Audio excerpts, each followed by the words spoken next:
Welcome to another video from Dr. Lock. So we're looking at this lock focus T-handle, and often they can come with the barrel which is out of them. To install that, it's quite simple. You can look at one of our other videos. Actually, I'll do it for you right now.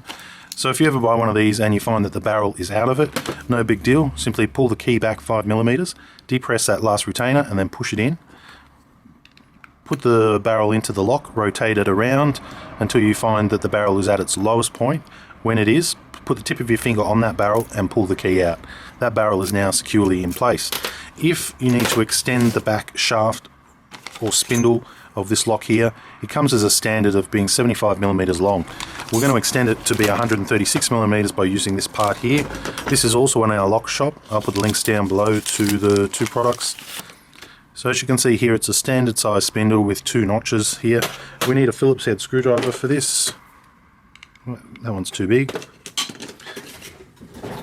So it's a P1 Phillips head that we need, which is a little bit sharper than normal. It's the smaller sharp Phillips head. Not having one ready does not do the video any good. Okay, here we go.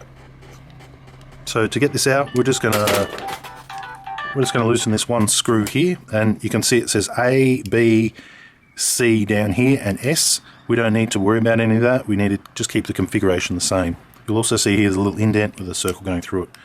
I'm just going to loosen that off.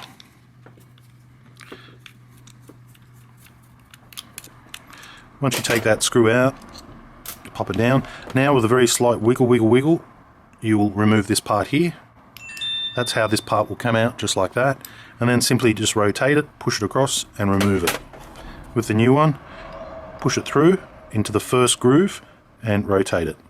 Then place the lock plate exactly the same way back, and that was A top left, B top right, S bottom right, and the post that comes through on the bottom left.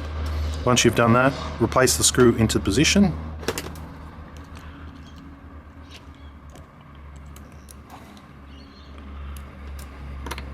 Like so. Make sure you're capturing the bottom of the thread of the screw, because there is a bit of a void there, so I had to move it around until I could feel that I was actually grabbing the thread there, and then tighten it up into position. Tighten it nice and tight, and there we have it. Now this lock now has become 136mm long from the bottom here to the top here, and then we can get our key, wrong key, and test it.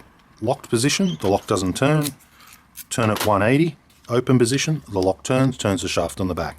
So that's the lock focus T-handle, standard shaft 85, extended 136, and that's also the barrels as well. Leave your comments down below. Thanks for watching.